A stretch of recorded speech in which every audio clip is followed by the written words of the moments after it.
All right, this is Chapter 1, Lesson 6, or 1-6, and the title of this lesson is Compound Inequalities.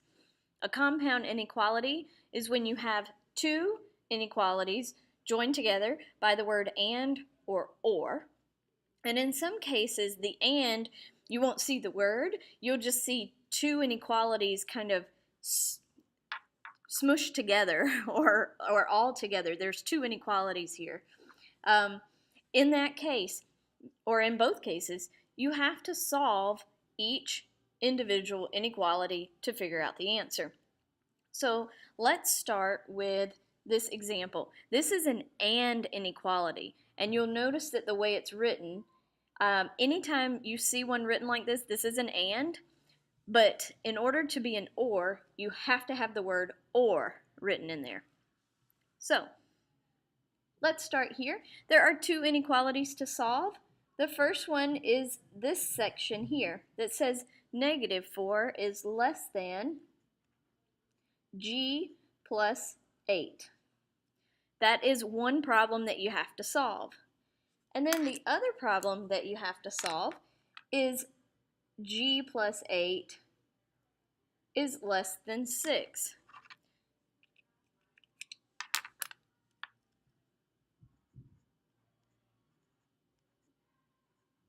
So let's solve both of these problems. Subtract 8. -12 is less than g. Subtract 8. G is less than -2. And then let's put it all back together. If I put these two back together, I'd have -12 is less than g is less than -2. And now I can graph this on a number line. I can say, well, I know -12 is down here, and I know that -2 is here. Just a rough sketch. It doesn't have to, you don't have to put every number in between.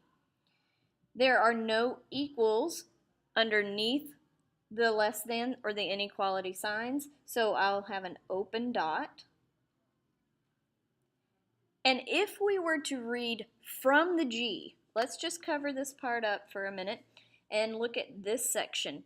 This says G, and then the greater than comes, like if we're reading backwards, G is greater than the -12. So all of the values that satisfy this, the -12 has to be less than all of my G values. So I'll say, well, I can start going this way then. And then if I cover up this side and say G is less than -2, well, less than -2 goes back towards this direction. So all of the values that satisfy this compound inequality are the values that are in between -12 and -2. And you can pick values in here to see if they work, see if it makes it true. And you can pick values on the outside to see if it makes them true, which it should not work on the outside. For set builder notation on a problem like this, again, you'll identify the variable that you're using, which is G. So we set brace, open set brace, G such that. Now in this case, this is what I write down for my definition. Don't start with G because G is coming between them. It's in the middle. So -12 is less than G is less than -2. Close your set brace. And then for interval notation, we'll look at the starting point, which is -12, and it's not equal to, so we do a parentheses, start at -12, comma. We can use all the solutions that are available until we get to -2, so -2 is the stopping point. And also, we are not equal here, so another parentheses. So this is interval notation. This one is set builder notation. This is our graph on the number line. Let's try another one. So we're going to do -9 is less than or equal to 4y minus 3. That'll be 1. And then the other one will be the 4y minus 3 4y minus 3 is less than or equal to 13. All right, so we add 3 to both sides here, and we're left with negative 6 is less than or equal to 4y. Divide by the 4, and so the y here is greater than or equal to negative 3 over 2.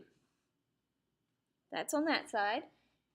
On the other side, we have plus 3, 4y is less than or equal to 16. Divide by 4, so y is less than or equal to 4.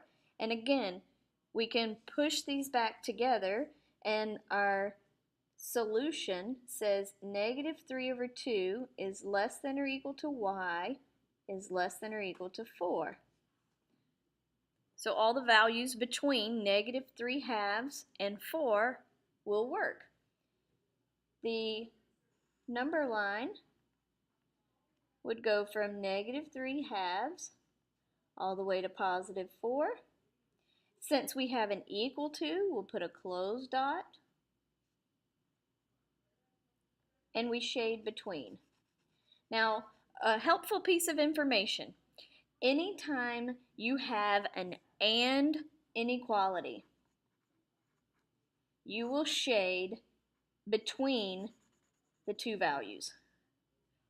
Shade between.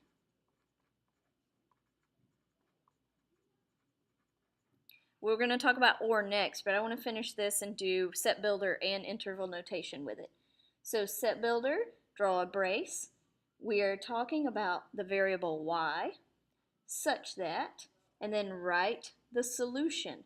Negative 3 halves is less than or equal to y is less than or equal to 4. Close your set brace.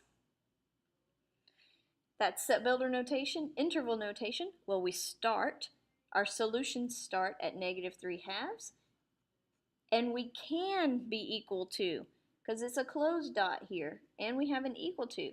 So we put a bracket for 3 halves, comma, we work all the way, or our solutions are all the way to 4. 4 is our stopping point, and again, it can be equal to, so another bracket. That's interval notation.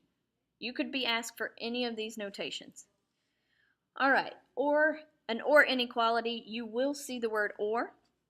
And so in this case, we just have two inequalities that we need to solve. So I'm going to subtract 6, z is greater than negative 3. And then I'm going to divide by 2 on this side. Divide by 2, it's a different problem. Z, and let me put an OR between there. Z is less than negative 6. Now, when we go to graph this, these are our two parts of our solution. So, here is negative 3. Let me put negative 6 first, it's a smaller value. Negative 6 is further to the left. Negative 3 is here. Neither of them are equal to, so I'll put an open dot on both. And now I have to look at them individually. So z is greater than negative 3. Here's negative 3. Greater than negative 3 is this direction. Z is less than negative 6. Less than goes to the left, less than the negative 6. So notice the OR, you'll shade away. Let's write this in set builder notation.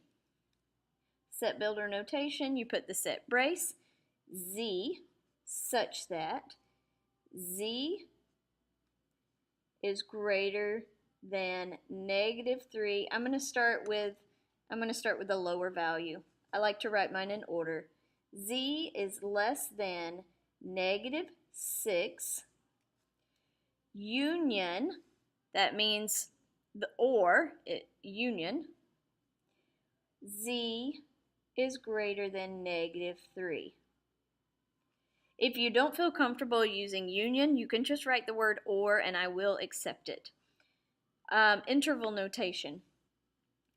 First of all, for our solutions, we can start all the way at negative infinity because this arrow is going back that direction. So the starting point is negative infinity, and we cannot be equal to it, so we put a parentheses. Now, for that section, I stop at negative 6, and I cannot be equal to it. I am not equal to the negative 6. So again, parentheses, union, or start back up at negative 3. So at negative 3, I cannot be equal to, so I used a parentheses.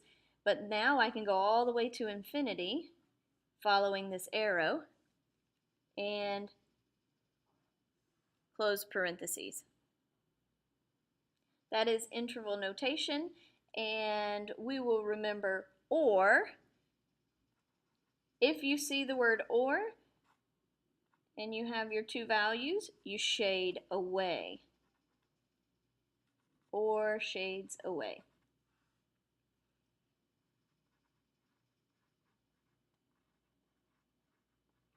So and you shade between, or you shade away.